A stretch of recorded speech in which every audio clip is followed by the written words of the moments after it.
ನಮ್ಮ ಸಮಾಜದಲ್ಲಿ ಹೆಣ್ಣಿಗೆ ಆದಂತಹ ಸ್ಥಾನ ಮಾನ ಗೌರವ ಎಲ್ಲನೂ ಇದೆ.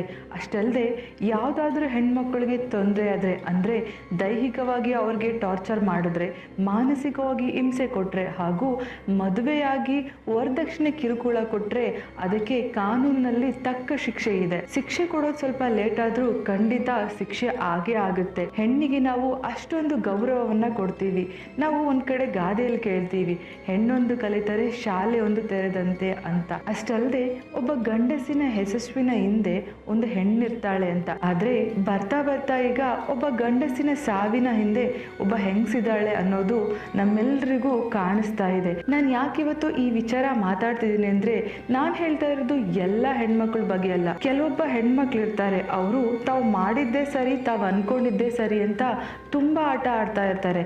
ಯಾಕಂದ್ರೆ ನಾವು ಸೋಷಿಯಲ್ ಮೀಡಿಯಾದಲ್ಲಿ ತುಂಬಾ ಸರಿ ನೋಡಿರ್ತೀವಿ ಅಂಡ್ ಅಕ್ಕಪಕ್ಕನೂ ಕೇಳಿರ್ತೀವಿ. ಗಂಡನ ವಿರುದ್ಧನೇ ಹೆಣ್ಮಕ್ಳು ಯಾವಾಗ್ಲೂ ಕೋಪ ಮಾಡ್ಕೊಳ್ಳೋದು, ಸೋಷಿಯಲ್ ಮೀಡಿಯಾದಲ್ಲಿ ರೀಲ್ಸ್ ಮಾಡಬೇಡ ಅಂತ ಹೇಳಿದ್ರು ರೀಲ್ಸ್ ಮಾಡೋದು, ಅತಿಯಾಗಿ ಮೊಬೈಲ್ನ ಯೂಸ್ ಮಾಡಬೇಡ ಅಂದ್ರು ಮೊಬೈಲ್ನ ಯೂಸ್ ಮಾಡೋದು. ಇದನ್ನೆಲ್ಲ ಅವ್ರ ಮನೇಲಿ ಇರುವ ಗಂಡಸರು ಯಾರಾದರೂ ಕೇಳಿದ್ರೆ ಅವ್ರ ಮೇಲೆ ಅಪವಾದ ಹಾಕೋದು, ಸೋಷಿಯಲ್ ಮೀಡಿಯಾದಲ್ಲಿ ಅವ್ರ ಬಗ್ಗೆ ಕೆಟ್ಟದಾಗಿ ಮಾತಾಡೋದು, ಹೀಗೆ ಪ್ರತಿಯೊಂದಕ್ಕೂ ಸೋಷಿಯಲ್ ಮೀಡಿಯಾ ಅಂತ ಮೊರೆ ಹೋಗ್ತಾ ಇದ್ದೀವಿ. ಆದರೆ ನಿಜವಾದ ಕಾರಣ ಏನು ಅಂತ ಯಾರಿಗೂ ಗೊತ್ತಿರೋದಿಲ್ಲ. 4 ಗೋಡೆಗಳ ಮಧ್ಯೆ ಏನು ನಡೆಯುತ್ತೆ ಅಂತ ಅವ್ರಿಗೆ ತಾನೇ ಗೊತ್ತಲ್ವಾ. ನಾನು ಯಾಕೆ ಇವತ್ತು ಈ ವಿಚಾರದ ಬಗ್ಗೆ ಮಾತಾಡ್ತಿದ್ದೀನಿ ಅಂದರೆ, ಬೆಂಗಳೂರಿನಲ್ಲೇ ಇದ್ದಂತಹ 34 ವರ್ಷದ ಅತುಲ್ ಸುಭಾಷ್ ಎಂಬುವರು ತಮ್ಮ ಹೆಂಡತಿಯ ಟಾರ್ಚರ್ ತಡೆಯೋಕ್ಕಾಗದೆ ಆತ್ಮಹತ್ಯೆ ಮಾಡ್ಕೊಂಡಿದ್ದಾರೆ. ಇಷ್ಟಕ್ಕೂ ಹೆಣ್ಮಕ್ಳ ಮೇಲೆ ಅಥವಾ ಮನೆಯಲ್ಲಿ ಹೆಂಡತಿ ಮೇಲೆ ಕೋಪ ಮಾಡಿಕೊಂಡು ಅವರನ್ನು ಬಿಟ್ಟು ಹೋಗೋರು ತುಂಬ ಜನ ಇದ್ದಾರೆ, ಆತ್ಮಹತ್ಯೆ ಮಾಡ್ಕೊಳ್ಳೋರು ಇದ್ದಾರೆ. ಆದರೆ ಅತುಲ್ ಸುಭಾಷ್ ಆತ್ಮಹತ್ಯೆ ಮಾಡ್ಕೊಂಡಿರೋದು ರಾಷ್ಟ್ರದಾದ್ಯಂತ ಕೋಲಾಹಲ ಸೃಷ್ಟಿಯಾಗಿದೆ. ಜಸ್ಟಿಸ್ ಫಾರ್ ಅತುಲ್ ಸುಭಾಷ್ ಅಂತ ಹ್ಯಾಶ್ಟ್ಯಾಗ್ ಕೂಡ ಹೋಗ್ತಾ ಇದೆ. ಅಷ್ಟೇ ಅಲ್ಲದೆ ಆತ್ಮಹತ್ಯೆ ಮಾಡ್ಕೊಳ್ಳೋಕ್ಕೂ ಮುಂಚೆ ಅತುಲ್ ಅವರು ಒಂದು ವಿಡಿಯೋನ ಮಾಡಿದ್ದಾರೆ. ಆ ವಿಡಿಯೋನ ರಾಷ್ಟ್ರಪತಿಗಳಿಗೂ ಕೂಡ ಟ್ಯಾಗ್ ಮಾಡಿದ್ದಾರೆ. ಆ ವಿಡಿಯೋದಲ್ಲಿ ಏನಿದೆ, ಅವರು ಖಿನ್ನತೆಗೆ ಒಳಗಾಗಿ ವಿಡಿಯೋ ಮಾಡೋದ್ರ? ಇಲ್ಲ. ಆ ವಿಡಿಯೋ ಮಾಡುವಾಗ ಅವರು ನಾರ್ಮಲ್ ಆಗಿದ್ರು. ಬಟ್ ಹೆಂಡತಿ ಮನೆಯವ್ರು ಕೊಡೋ ಹಿಂಸೆನ ತಡೆಯಕ್ಕಾಗದೆ ಆತ್ಮಹತ್ಯೆ ಮಾಡ್ಕೊಂಡಿದ್ದಾರೆ. ಆತ್ಮಹತ್ಯೆ ಮಾಡ್ಕೊಳ್ಳುವಾಗ ಅವರು ಅನುಭವಿಸಿದ ಪ್ರತಿಯೊಂದು ನೋವನ್ನ ಉಲ್ಲೇಖ ಮಾಡಿದ್ದಾರೆ. ಇಷ್ಟಕ್ಕೂ ಈ ಅತುಲ್ ಯಾರು, ಅವ್ರು ಯಾಕೆ ಆತ್ಮಹತ್ಯೆ ಮಾಡಿಕೊಂಡ್ರು, ಅಂಥದ್ದೇನು ಕಹಿ ಘಟನೆ ಅವ್ರ ಜೀವನದಲ್ಲಿ ನಡೀತು, ಎಲ್ಲವನ್ನ ನಾನು ನಿಮ್ಗೆ ಹೇಳ್ತೀನಿ. ನಮಸ್ಕಾರ ವೀಕ್ಷಕರೇ, ನೀವು ನೋಡ್ತಾ ಇದ್ದೀರಾ ಚದುರಂಗ ನೈಜ ಕಥೆಗಳು. ನಾನು ದೀಪಿಕಾ. ಬನ್ನಿ ಇವತ್ತಿನ ಈ ನೈಜ ಕಥೆ ಏನಾಯ್ತಂತ ನೋಡೋಣ.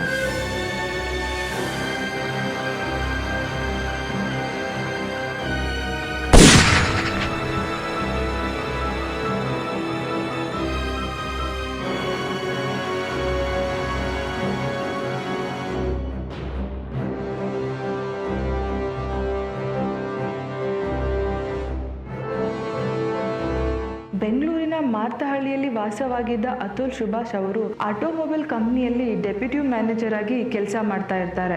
ಇವರಿಗೆ 2019ರಲ್ಲಿ saadi.com ಎಂಬ ವೆಬ್ಸೈಟ್ನಲ್ಲಿ ನಿಖಿತಾ ಎಂಬುವರ ಪರಿಚಯ ಆಗುತ್ತೆ. ನಿಖಿತಾ ಸಿಂಗ್ ಎಂಬುವರ ಪರಿಚಯ ಆದಮೇಲೆ ಅತುಲ್ ಅವರನ್ನ ಸ್ನೇಹದಿಂದ ಮಾತಾಡಿಸಿ ತದನಂತರ ಅವ್ರ ಮದುವೆ ಕೂಡ ಆಗುತ್ತೆ. ಎಲ್ಲವೂ ಚೆನ್ನಾಗೇ ನಡೀತಾ ಇರುತ್ತೆ. ಇವ್ರಿಗೆ 4 ವರ್ಷದ ಒಂದು ಮಗು ಕೂಡ ಇರುತ್ತೆ. ಅಷ್ಟಕ್ಕಾಗಲೇ ಕೌಟುಂಬಿಕ ಕಲಹದಿಂದ ಅವರಿಬ್ರು 2021 ಮೇನಲ್ಲಿ ದೂರ ಆಗ್ತಾರೆ. ಗಂಡನ್ ಬಿಟ್ಟು ತವ್ರ ಮನೆಗೆ ಸೇರ್ಕೊಂಡ ನಿಖಿತಾ ಸಿಂಗ್ ಗಂಡನಿಗೆ ಜೀವನಾಂಶ ಬೇಕು ಅಂತ ಟಾರ್ಚರ್ ಕೊಡೋಕೆ ಶುರು ಮಾಡ್ತಾರೆ. ಹೌದು, ನಿಖಿತಾ ತನ್ನನ್ನು ಬಿಟ್ಟೋದ್ಮೇಲೆ ಅತುಲ್ಗೆ ನಿಖಿತಾ ತುಂಬಾ ಟಾರ್ಚರ್ ಕೊಡ್ತಾ ಇದ್ದಾರೆ. ನಿಖಿತಾ ಅಲ್ಲದೆ ನಿಖಿತಾ ಫ್ಯಾಮಿಲಿ ಮೆಂಬರ್ಸ್ ಅಂದ್ರೆ ಆಕೆಯ ತಾಯಿ ಕೂಡ ಅತುಲ್ಗೆ ಕಾಲ್ ಮಾಡಿ ಚಿತ್ರಹಿಂಸೆಯನ್ನ ಕೊಟ್ಟಿದ್ದಾರೆ. ಈ ನೋವು ತಾಳಕ್ಕಾಗದೆ ಅತುಲ್ ಪ್ರಾಣವನ್ನೇ ಬಿಟ್ಟಿದ್ದಾರೆ.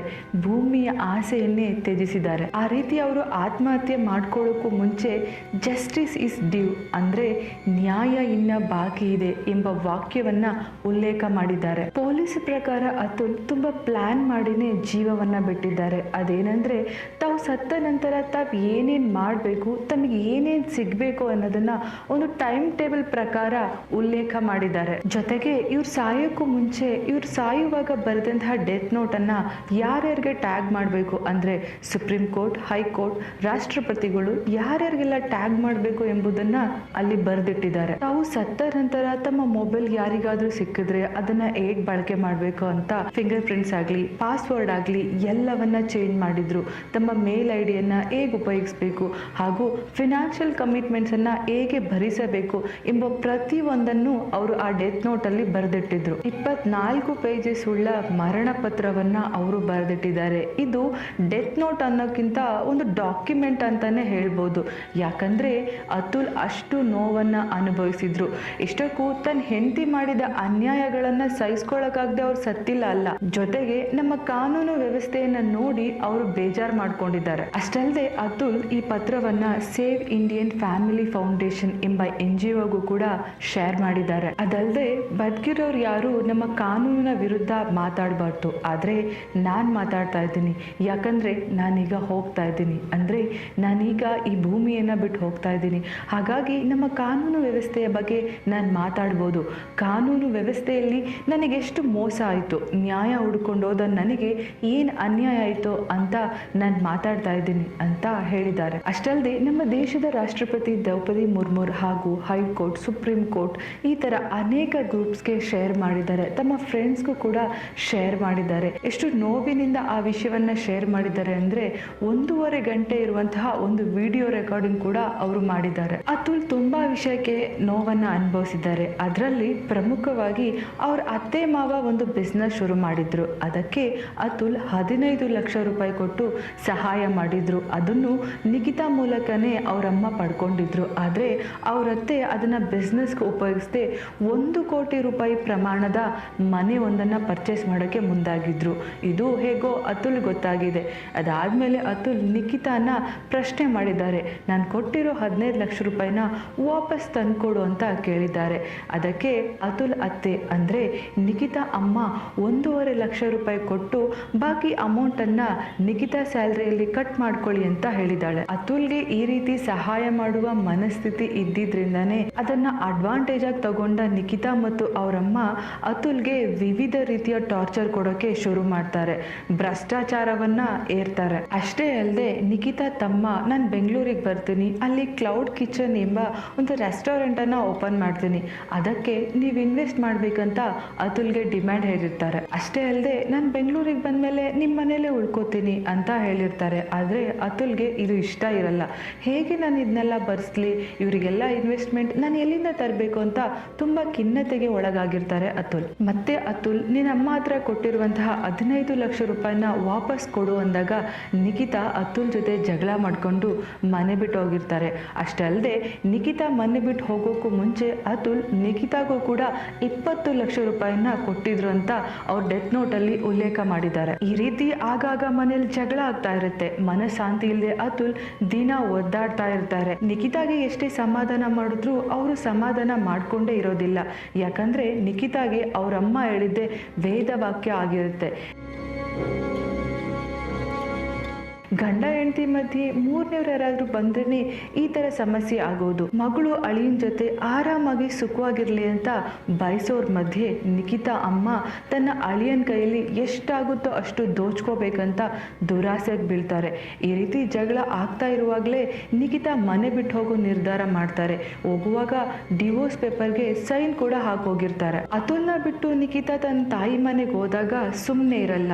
ಅತುಲ್ಗೆ ಸಾಲು ಸಾಲಾಗಿ ಕೇಸ್ಗಳನ್ನ ಆಗ್ತಿರ್ತಾರೆ. 3 ಕೋಟಿ ರೂಪಾಯಿ ಡಿಮ್ಯಾಂಡ್ ಕೂಡ ಮಾಡ್ತಾ ಇರ್ತಾರೆ.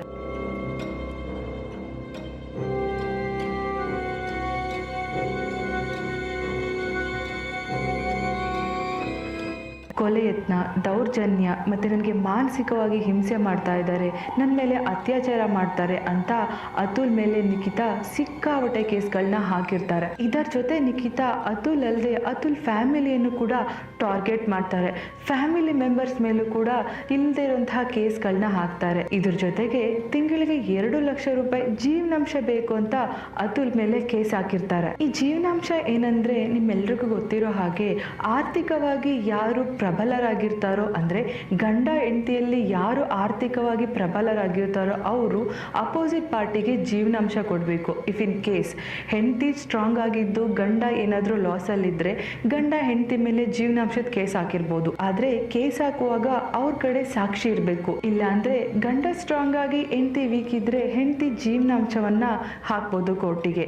ಯಾಕಂದರೆ ಮಗು ಇರುವಾಗ ನಾನು ಮಗುನ ಸಾಕಬೇಕು, ಹಾಗಾಗಿ ನನ್ನ ಗಂಡ ಪ್ರತಿ ತಿಂಗಳಿಗೆ ಇಷ್ಟು ದುಡ್ಡನ್ನು ಕೊಟ್ಟರೆ ನನ್ನ ಜೀವನ ಸುಧಾರಿಸುತ್ತೆ ಅಂತ ಜೀವನಾಂಶವನ್ನು ಕೋರ್ಟಿನ ಮೂಲಕ ಹಾಕ್ಬೋದು. ಇದೇ ಕೆಲಸವನ್ನು ನಿಖಿತಾ ಇಲ್ಲಿ ಮಾಡಿದ್ದು. ಅತುಲಿಂದ ದೂರ ಆಗಿದ್ದು ನಿಖಿತಾನೇ, ಆದರೂ ಅತುಲ್ಗೆ ತಿಂಗಳಿಗೆ 2 ಲಕ್ಷ ರೂಪಾಯಿ ಕೊಡಬೇಕಂತ ಜೀವನಾಂಶ ಬೇಡಿಕೆಯನ್ನ ಇಟ್ಟಿರ್ತಾರೆ. ಉತ್ತರ ಪ್ರದೇಶದ ಜೌನ್ಪುರ್ ಕೌಟುಂಬಿಕ ನ್ಯಾಯಾಲಯದಲ್ಲಿ ಈ ಕೇಸ್ ಕೂಡ ರಿಜಿಸ್ಟರ್ ಆಗಿರುತ್ತೆ. ಇಲ್ಲೂ ಕೂಡ ನಿಖಿತಾ ತನ್ನ ಆಟವನ್ನು ಆಡೋಕೆ ಶುರು ಮಾಡಿರ್ತಾಳೆ. ಅಷ್ಟೇ ಅಲ್ಲದೆ ನಿಖಿತಾ ಅಂಡ್ ಫ್ಯಾಮಿಲಿ ಅತುಲ್ ಮುಂದೆ ಒಂದು ಡಿಮ್ಯಾಂಡ್ ಅನ್ನ ಇಡುತ್ತೆ. ಅದೇನಂದ್ರೆ, ಈ ಕೇಸಿನಿಂದ ನೀನು ತಪ್ಪಿಸ್ಕೋಬೇಕಂದ್ರೆ, ಈ ಕೇಸು ನಿನ್ ಮೇಲೆ ಬರಬಾರ್ದು ಅಂದ್ರೆ 3 ಕೋಟಿ ರೂಪಾಯಿಯನ್ನ ನೀವು ನನಗೆ ಕೊಡಬೇಕು. ಹಾಗ ಒಂದ್ ವೇಳೆ ಕೊಟ್ರೆ ನಾನು ಈ ಕೇಸನ್ನ ಇಲ್ಲೇ ಡ್ರಾಪ್ ಮಾಡ್ತೀನಿ, ಇಲ್ಲ ಅಂದ್ರೆ ಈ ಕೇಸನ್ನ ನಡೆಸ್ತೀನಿ ಅಂತ ನಿಖಿತಾ ಅಂಡ್ ನಿಖಿತಾ ಫ್ಯಾಮಿಲಿ ಅತುಲ್ಗೆ ಬೆದರಿಕೆಯನ್ನ ಹಾಕ್ತಾರೆ. ಆದ್ರೆ ಅತುಲ್ಗೆ ಅವ್ರ ಮಾತ್ ಮೇಲೆ ನಂಬಿಕೆ ಇರಲ್ಲ. ಇಷ್ಟಕ್ಕೂ ನಾನೇನ್ ತಪ್ಪು ಮಾಡಿದ್ದೀನಿ, ನಾನು ಯಾವ ತಪ್ಪನ್ನು ಮಾಡಿಲ್ಲ, ದುಡ್ಡೆಲ್ಲ ಇಸ್ಕೊಂಡು ಮೋಸ ಮಾಡಿರೋದು ನೀನು, ನನಗೆ ಕಾನೂನಿದೆ, ಕಾನೂನಲ್ಲಿ ನನಗೆ ಖಂಡಿತ ನ್ಯಾಯ ಸಿಕ್ಕೇ ಸಿಗುತ್ತೆ ಅಂತ ಕಾನೂನಿನ ಮೊರೆವಾದ ಅತುಲ್ಗೆ ಕಾನೂನಿನಲ್ಲೂ ಕೂಡ ಮೋಸ ಆಗುತ್ತೆ. ಅದೇನಂದ್ರೆ, ಜೌನ್ಪುರ ಕೋರ್ಟ್ನ ಜಡ್ಜ್ ರೀಟಾ ಕೌಶಿಕ್ ಅತುಲ್ಗೆ 5 ಲಕ್ಷ ರೂಪಾಯಿ ಕೊಟ್ರೆ ನಾನು ಈ ಕೇಸನ್ನ ವಜಾ ಮಾಡ್ಕೊಡ್ತೀನಿ ಅಂತ ಅವ್ರಿಗೆ ಹೇಳ್ತಾರೆ. ಇದನ್ನ ಕೇಳಿದ ಅತುಲ್ಗೆ ತುಂಬಾ ಬೇಜಾರಾಗುತ್ತೆ. ಆದ್ರೆ ಅತುಲ್ ರೀಟಾ ಕೌಶಿಕ್ ಹತ್ರ, ಇಲ್ಲ, ನನಗೆ ನಿಖಿತಾ ಮೋಸ ಮಾಡಿರುವ ಪ್ರತಿಯೊಂದು ದಾಖಲೆಗಳು ಇದೆ, ನೀವು ಬೇಕಿದ್ರೆ ಎಲ್ಲವನ್ನ ಚೆಕ್ ಮಾಡ್ಕೊಳ್ಳಿ ಅಂತ ಹೇಳ್ತಾರೆ. ಆದ್ರೆ ಜಡ್ಜ್ ರೀಟಾ ಕೌಶಿಕ್, ಇಷ್ಟೆಲ್ಲ ಆದಾಯ ಇದೆ, ಕೇವಲ 5 ಲಕ್ಷ ರೂಪಾಯಿ ಕೊಡೋಕ್ಕಾಗಲ್ವಾ, ಹಾಗೆ ಕೊಟ್ಟಿಲ್ಲ ಅಂದ್ರೆ ಕೇಸನ್ನ ಹೋರಾಡಿ ಗೆಲ್ಲು ಅಂತ ಹೇಳಿರ್ತಾರೆ. ಆಗ ಅತುಲ್ ಜಡ್ಜ್ ಹತ್ರ, ಈ ತರ ಸುಳ್ಳು ಕೇಸ್ನಿಂದ ಎಷ್ಟೋ ಜನ ಗಂಡು ಮಕ್ಕಳು ಸೂಸೈಡ್ ಮಾಡ್ಕೊಂಡಿದ್ದಾರೆ, ಮಾನಸಿಕ ಖಿನ್ನತೆಗೆ ಒಳಗಾಗಿ ಪ್ರಾಣವನ್ನ ಬಿಡ್ತಾ ಇದ್ದಾರೆ, ಬೇಕಿದ್ರೆ NCR ಡೇಟಾನ ಚೆಕ್ ಮಾಡಿ ಅಂತ ಹೇಳ್ತಾರೆ. ಅದಕ್ಕೆ ಪಕ್ಕದಲ್ಲೇ ಇದ್ದ ನಿಖಿತಾ, ಮತ್ತೆ ನೀನ್ ಯಾಕೆ ಇನ್ನ ಬದುಕಿದೀಯಾ, ನೀನು ಸತ್ತೋಗು ಅಂತ ಹೇಳ್ತಾರೆ. ಈ ಮಾತನ್ನು ಕೇಳಿದ ಅತುಲ್ಗೆ ಬೇಜಾರಾಗುತ್ತೆ. ಆದ್ರೆ ಪಕ್ಕದಲ್ಲೇ ಇದ್ದ ಜಡ್ಜ್ ನ್ಯಾಯವನ್ನ ಮರೆತು ಅತುಲ್ ಮುಖ ನೋಡಿ ನಗ್ತಾರೆ. ಅಷ್ಟಲ್ಲದೆ, ನಿಖಿತಾ ನೀನ್ ಸ್ವಲ್ಪ ಹೊರಗಡೆ ಇರುವಂತ ಅವರನ್ನ ಹೊರಗಡೆ ಕಳಿಸ್ತಾರೆ. ಈ ತರ ಬರೋಬ್ಬರಿ 2 ವರ್ಷ ಕೋರ್ಟಲ್ಲಿ ಕೇಸ್ ನಡೆಯುವಾಗ ಪ್ರತಿ ಸರಿ ಅತುಲ್ ಬೆಂಗಳೂರಿಂದ ಜೌನ್ಪುರ್ಗೆ ಹೋಗ್ಬೇಕಾಗುತ್ತೆ. ಆದ್ರೆ ಅಲ್ಲಿ ಕೂಡ ಪ್ರಾಪರ್ ಆಗಿ ಕೇಸ್ ನಡೆಯುತ್ತಾ ಇಲ್ಲ. ಕೆಲವೊಂದ್ಸರಿ ನಿಖಿತಾ ಅಟೆಂಡ್ ಆಗಿರಲ್ಲ, ನಿಖಿತಾ ಫ್ಯಾಮಿಲಿ ಮೆಂಬರ್ಸ್ ಅಲ್ಲಿ ಯಾರಾದ್ರೂ ಮಿಸ್ ಆಗಿರ್ತಾರೆ, ಅವ್ರು ಬಂದಿಲ್ಲ ಇವ್ರು ಬಂದಿಲ್ಲ ಅಂತ ಅತುಲ್ಗೆ ಮಾನಸಿಕವಾಗಿ ಟಾರ್ಚರ್ ಕೊಡೋಕೆ ಶುರು ಮಾಡ್ತಾರೆ. ಡೆತ್ ನೋಟ್ ಅಲ್ಲಿ ಮನನೊಂದ ಅತುಲ್, ವರ್ಷದಲ್ಲಿ ನನಗೆ 23 ದಿನ ಅಷ್ಟೇ ಲೀವ್ ಇರೋದು, ಅದನ್ನು ಕೂಡ ಇವರು ಈ ರೀತಿ ನನ್ನಿಂದ ಕಸಿದುಕೊಳ್ತಾ ಇದ್ದಾರೆ, ನನಗೆ ಮಾನಸಿಕವಾಗಿ ತುಂಬ ಟಾರ್ಚರ್ ಮಾಡ್ತಾ ಇದ್ದಾರೆ, ನಾನು ಪ್ರತಿ ಸರಿ ಕೋರ್ಟ್ಗೆ ಹೋಗುವಾಗಲೂ ಅಲ್ಲಿ ಒಂದು ಸಮಸ್ಯೆಗಳಿರುತ್ತೆ, ಹಾಗಾಗಿ ನನಗೆ ಅಲ್ಲೂ ಕೂಡ ನ್ಯಾಯ ಸಿಕ್ಕಿಲ್ಲ ಅಂತ ಡೆತ್ ನೋಟಲ್ಲಿ ಬರೆದಿದ್ದಾರೆ. ಅಷ್ಟೇ ಅಲ್ಲದೆ ರೀಟಾ ಕೌಶಿಕ್ ಕೂಡ ಪಕ್ಷಪಾತ ಮಾಡ್ತಾ ಇದ್ದಾರೆ. ಅವರು ನಿಖಿತಾ ಪರವಾಗಿ ಮಾತಾಡ್ತಾ ಇದ್ದಾರೆ ಅಂತ ಉಲ್ಲೇಖ ಮಾಡಿದ್ದಾರೆ. ಮತ್ತೆ 2022ರಲ್ಲಿ ನಿಖಿತಾನೇ ನನಗೆ ಡಿವೋರ್ಸ್ ಕೊಟ್ಲು, ಆದರೆ ಡಿವೋರ್ಸ್ ಕೊಟ್ರೆ ಜೀವನಾಂಶ ಸಿಗಲ್ಲ ಅಂತ 2022ರಲ್ಲಿ ನನಗೆ ಗೊತ್ತಿಲ್ಲದೆ ನಮ್ಮ ಲಾಯರ್ ಡಿವೋರ್ಸ್ ನೋಟಿಸ್ ಅನ್ನ ಕೊಟ್ಟಿದ್ದಾರೆ ಅಂತ ಸುಳ್ಳು ಹೇಳಿದ್ರು. ಅದನ್ನು ಕೂಡ ರೀಟಾ ಅವರು ಅವ್ರ ಪರವಾಗಿ ಮಾತಾಡಿದ್ದಾರೆ ಅಂತ ಉಲ್ಲೇಖ ಮಾಡಿದ್ದಾರೆ. ಜಡ್ಜ್ ರೀಟಾ ಕೌಶಿಕ್ ಹಾಗೂ ಪ್ರಾಶಿಕಾರಿ ಮಾಧವ್ ಅವರು ಪ್ರತಿ ಸರಿ ನನಗೆ ಕಾಲ್ ಮಾಡಿ ಲಂಚವನ್ನ ಕೇಳ್ತಾ ಇದ್ರು, ಹಾಗೂ ಸಾಕಷ್ಟು ಬಾರಿ 1,000 ರೂಪಾಯಿ 500 ರೂಪಾಯಿಗಳನ್ನ ಲಂಚವಾಗಿ ನನ್ನಿಂದ ಪಡಿತಾ ಇದ್ರು. ಒಂದ್ಸಲ ಅಂತೂ ಕಾಲ್ ಮಾಡಿ, ರೀಟಾ ಮೇಡಮ್ಗೆ 3 ಲಕ್ಷ ರೂಪಾಯಿ ಕೊಟ್ಬಿಡು, ಅವರು ಈ ಕೇಸಿಂದ ನಿನ್ನನ್ನು ವಜಾ ಮಾಡ್ತಾರೆ ಅಂತ ಬೇಡಿಕೆಯನ್ನ ಇಟ್ಟಿದ್ರು ಅಂತ ಅವರು ಡೆತ್ ನೋಟಲ್ಲಿ ಬರ್ತಿದ್ದಾರೆ. ಈ ರೀತಿ ಜಡ್ಜ್ ರೀಟಾ ಕೌಶಿಕ್ ಅವರು ನನ್ನ ಪರವಾಗಿ ನ್ಯಾಯ ಇದ್ರು ನಿಖಿತಾ ಪರವಾಗಿ ಯಾವಾಗಲೂ ಮಾತಾಡ್ತಾ ಇದ್ರು. ನಾನು ಬ್ಯಾಂಗ್ಳೂರಿಂದ ಅಲ್ಲಿ ತನಕ ಬರೋದು ಕಷ್ಟ ಆಗುತ್ತೆ, ನನ್ನ ಕೈಯಲ್ಲಿ ಬರೋಕ್ಕಾಗಲ್ಲ, ನನಗೆ ವಿಡಿಯೋ ಕಾನ್ಫರೆನ್ಸಲ್ಲಿ ವಿಚಾರಣೆ ಇಡಿ ಅಂದರೆ ಅದನ್ನು ಗಮನದಲ್ಲಿ ತಗೋತಾನೆ ಇರ್ತಿರ್ಲಿಲ್ಲ. ಪ್ರತಿ ಸರಿ ನಿಖಿತಾ ಏನೇ ಹೇಳಿದ್ರು ಅದು ಸರಿ ಸರಿ ಅಂತಾನೆ ಇದ್ರು. ನಿಖಿತಾ ಪರವಾಗಿ ಹೆಚ್ಚು ನ್ಯಾಯ ಇದೆ, ನಿನ್ನ ಪರವಾಗಿ ಯಾವ ನ್ಯಾಯ ಇಲ್ಲ ಅಂತ ನನ್ನನ್ನು ಮಾನಸಿಕವಾಗಿ ಕುಗ್ಸೋ ರೀತಿ ಯಾವಾಗಲೂ ಮಾತಾಡ್ತಾ ಇದ್ರು ಅಂತ ಅವ್ರು ಡೆತ್ ನೋಟಲ್ಲಿ ಬರೆದಿದ್ದಾರೆ. ಅಷ್ಟೇ ಅಲ್ಲದೆ ನನಗೆ ಬರ್ತಾ ಇರುವ ಇನ್ಕಮ್ ಮೇಲೆ ಅವ್ರೆಲ್ಲರ ಕಣ್ಣು ಇತ್ತು, ಅದನ್ನು ಹೇಗಾದರೂ ಮಾಡಿ ಪಡಿಬೇಕು ಅಂತ ನಾನು ಮಾಡದೇ ಇರುವ ತಪ್ಪನ್ನು ನನ್ನ ಮೇಲೆ ಹಾಕ್ತಾ ಇದ್ರು. ದಿನಕ್ಕೆ ಹೊಸ ಹೊಸ ಕೇಸೊಂದನ್ನು ನನ್ನ ಮೇಲೆ ಹಾಕ್ತಿದ್ರು. ಒಂದು ಕೇಸನ್ನು ಮುಗಿಸಿ ಸಮಾಧಾನ ಪಡ್ಕೊಳ್ಳೋಕ್ಕೂ ಮುಂಚೆ ಇನ್ನೊಂದು ಕೇಸನ್ನು ನನ್ನ ಮುಂದೆ ಇಡ್ತಾ ಇದ್ರು. ಇದಕ್ಕೆಲ್ಲ ಹೆಚ್ಚಾಗಿ ನನ್ನ 4 ವರ್ಷದ ಮಗು ನನ್ನ ಜೊತೆ ಮಾತಾಡಕ್ ಬಿಡ್ತಾ ಇರ್ಲಿಲ್ಲ. ಅವನನ್ನ ನನ್ನ ಹತ್ರ ಮೀಟ್ ಮಾಡೋಕ್ಕೂ ಬಿಡ್ತಾ ಇರ್ಲಿಲ್ಲ. ಇದೆಲ್ಲ ಇದ್ರೂ ನನ್ನ ಮಗನಿಗೋಸ್ಕರ ತಿಂಗಳಿಗೆ 40 ಲಕ್ಷ ರೂಪಾಯಿ ಕೊಡಬೇಕು ಅಂತ ಬೇಡಿಕೆಯನ್ನ ಇಟ್ಟಿದ್ರು. ನನ್ನ ಮಗನಿಗೋಸ್ಕರ ಅದನ್ನ ಕೊಟ್ಟರು ಅವರು ಅದನ್ನ ಮಗನಿಗೋಸ್ಕರ ಯೂಸ್ ಮಾಡ್ತಾ ಇರ್ತಿರ್ಲಿಲ್ಲ. ಬದಲಾಗಿ ಅದನ್ನ ಅವರು ಪರ್ಸನಲ್ ಎಕ್ಸ್ಪೆನ್ಸ್ಗೋಸ್ಕರ ಯೂಸ್ ಮಾಡ್ತಾ ಇದ್ರು. ಈ ಕಡೆ ಹೆಂಡತಿನೂ ಕಿತ್ಕೊಂಡ್ರು, ಮಗನ್ನು ಕಿತ್ಕೊಂಡ್ರು. ಮಾನಸಿಕವಾಗಿ ನನ್ನನ್ನ ಕುಗ್ಸೋಕೆ ಶುರು ಮಾಡಿದ್ರು. ಪ್ರತಿ ಸರಿನೂ ನನ್ನನ್ನ ಅಪರಾಧಿ ಅನ್ನೋ ಭಾವನೆಯಿಂದನೇ ಎಲ್ಲರೂ ನೋಡೋ ತರ ಮಾಡ್ತಾ ಇದ್ರು. ಆದ್ರೆ ನಾನು ಧೈರ್ಯವಾಗಿ ಪ್ರತಿ ಸರಿನೂ ಕೋರ್ಟ್ಗೆ ಹೋಗುವಾಗ ರೀಟಾ ಕೌಶಿಕ್ ಅವರು ನನ್ನನ್ನ ಮಾನಸಿಕವಾಗಿ ಕುಗ್ಗಿಸ್ತಾ ಇದ್ರು. ನಿನಗೆ ಅಷ್ಟೊಂದು ಸ್ಯಾಲ್ರಿ ಬರ್ತಾ ಇದೆ, ಕೇವಲ ಲಂಚ ಕೊಟ್ಟು ಈ ಕೇಸನ್ನ ಮುಗಿಸ್ಬೋದಿತ್ತಲ್ವಾ, ಲಂಚ ಕೊಟ್ರೆ ನೀನ್ ಇಲ್ಲಿ ತನಕ ಬರೋ ಅವಶ್ಯಕತೆನೇ ಇಲ್ಲ ಅಂತ ಹೇಳ್ತಾ ಇದ್ರು. ಆದ್ರೆ ನಾನು ಲಂಚ ಕೊಡಲ್ಲ, ನನ್ನ ಕಡೆ ಎಲ್ಲ ಸಾಕ್ಷಿ ಇದೆ, ನಾನು ಯಾವುದೇ ತಪ್ಪು ಮಾಡಿಲ್ಲ ಅಂದ್ರೂ ಅವ್ರು ಕೇಳೋಕೆ ರೆಡಿ ಇರ್ತಿರ್ಲಿಲ್ಲ. ಬದಲಾಗಿ ನಿಖಿತಾ ಏನೇ ಹೇಳಿದ್ರು ಅದನ್ನ ಒಪ್ಕೋತಾ ಇದ್ರು. ನಿಖಿತಾ ಹೇಳೋ ಪ್ರತಿಯೊಂದು ಮಾತಿಗೂ ಎಸ್ ಎಸ್ ಅಂತಾನೆ ಅವರು ಹೇಳ್ತಾ ಇದ್ರು. ನನ್ನ ಕಡೆ ಅವರು ನೋಡಿ ನಾನು ಏನು ಹೇಳ್ತೀನಿ ಅನ್ನೋದನ್ನ ಕೇಳೋಕೆ ಅವರು ರೆಡಿ ಇರ್ತಿರ್ಲಿಲ್ಲ. ಇಷ್ಟೆಲ್ಲ ನೋವಿದ್ರು ಅತುಲ್ ಎಲ್ಲವನ್ನ ಸಹಿಸ್ಕೊಂಡು ಪ್ರತಿ ಸರಿ ಕೋರ್ಟ್ಗೆ ಅಟೆಂಡ್ ಆಗ್ತಾ ಇದ್ರು. ಅಲ್ಲೂ ಕೂಡ ನಿಖಿತಾ ತನ್ನ ಮಗುನ ಕರ್ಕೊಂಡು ಬಂದು ಅತುಲ್ಗೆ ತೋರಿಸ್ತಾ ಇರಲಿಲ್ಲ, ಬದಲಾಗಿ ಸೆಂಟಿಮೆಂಟ್ ಕ್ರಿಯೇಟ್ ಮಾಡ್ತಾ ಇದ್ರು. ಇಷ್ಟೆಲ್ಲ ಆದ್ರೂ ತಿಂಗಳಿಗೆ 80,000 ರೂಪಾಯಿ ಕೊಡ್ಬೇಕಂತ ಕೋರ್ಟ್ ತೀರ್ಪೊಂದನ್ನ ಕೊಡ್ತು.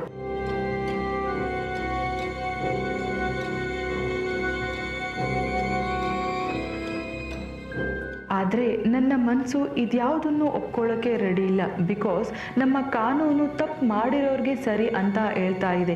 ಏನು ತಪ್ಪು ಮಾಡದೇ ಇರೋ ನನಗೆ ಪ್ರತಿ ಸರಿನೂ ಮಾನಸಿಕವಾಗಿ ಹಿಂಸೆ ಕೊಡ್ತಾ ಇದೆ.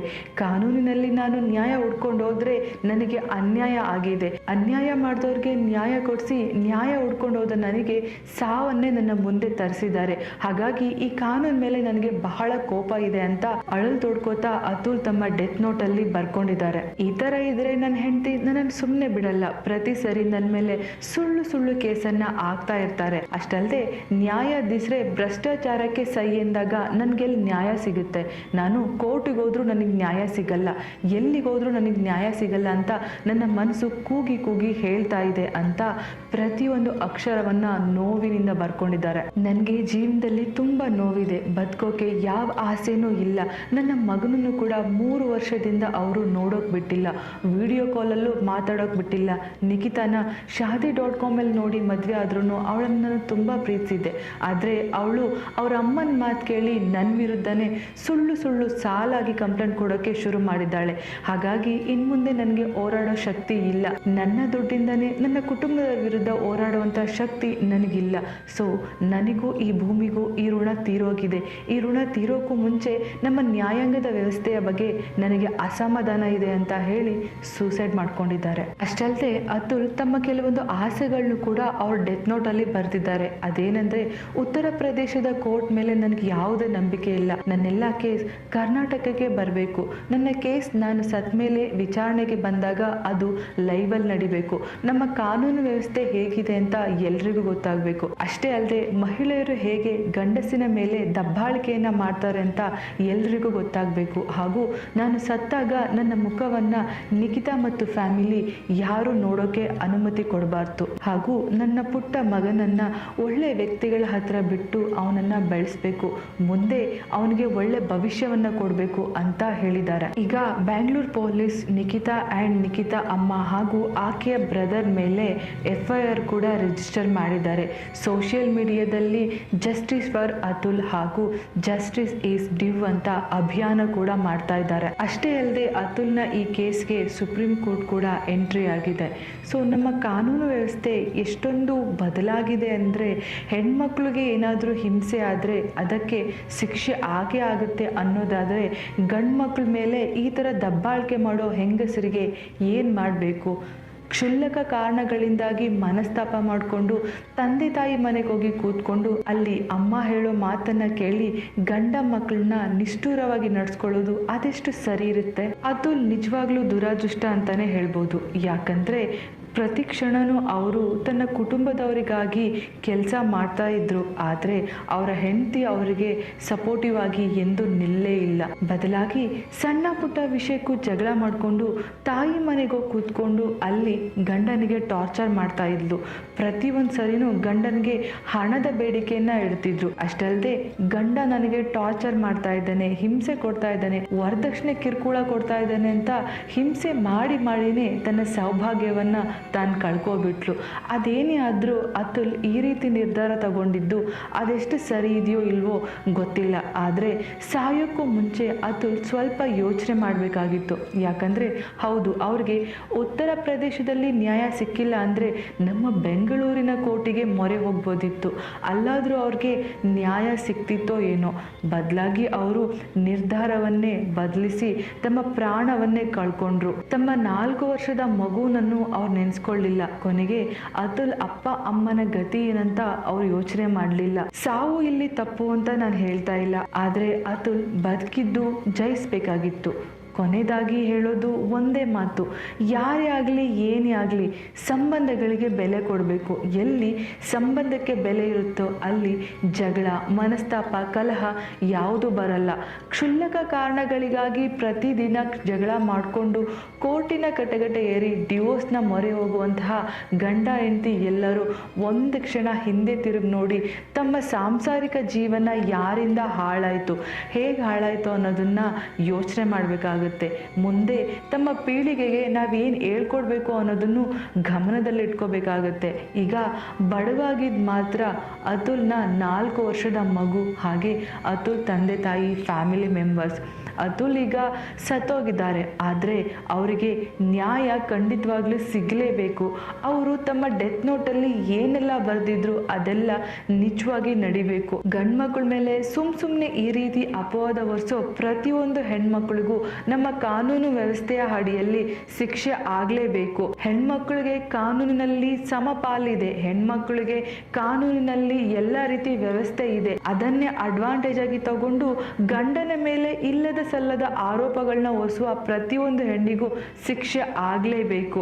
ಇಲ್ಲಿ ಗಂಡ ಹೆಂಡತಿ ಮಧ್ಯೆ ಮೂರನೇವ್ರು ಬರಬಾರ್ದು, ಹಾಗೆ ಗಂಡ ಹೆಂಡತಿ ಮಧ್ಯೆ ಅತ್ತೆ ಮಾವ ಆಗಲಿ ಇನ್ಯಾರೇ ಆಗಲಿ ಬರಬಾರ್ದು. ಹೆಣ್ಮಕ್ಳನ್ನ ಮದುವೆ ಮಾಡಿಕೊಟ್ಮೇಲೆ ಅವ್ರ ಕಷ್ಟ ಸುಖಕ್ಕೆ ಆಗಬೇಕು ನಿಜನೇ, ಆದರೆ ಅವ್ರ ಸುಖದ ಜೀವನದಲ್ಲಿ ಕಷ್ಟಗಳ ರೂಪದಲ್ಲಿ ಯಾರೂ ಬರಬಾರ್ದು. ಅದೇನೇ ಆಗಲಿ ಅತುಲ್ ಇವತ್ತು ಪ್ರಾಣ ಬಿಟ್ಟಿದ್ದಾರೆ. ಹೆಂಡತಿ ಟಾರ್ಚರ್ ತಡೆಗಾಗಿ ಪ್ರಾಣ ಬಿಟ್ಟಿದ್ದಾರೆ. ಈಗ ನೀವೇ ಹೇಳಿ, ಶತ್ರುಗಳು ಎಲ್ಲಿದ್ದಾರೆ? ಶತ್ರುಗಳು ನಮ್ಮ ಪಕ್ಕನೇ ಇದ್ದಾರೆ. ಅದಕ್ಕೆ ಯಾವಾಗಲೂ ಸೇಫ್ ಆಗಿರಿ, ಕೇರ್ಫುಲ್ ಆಗಿರಿ. ಇದು ಇವತ್ತಿನ ನೈಜ ಕತೆ. ಮತ್ತೆ ಇನ್ನೊಂದು ನೈಜ ಕತೆ ಜೊತೆ ನಾನು ನಿಮ್ಮ ಜೊತೆ ಬರ್ತೇನೆ.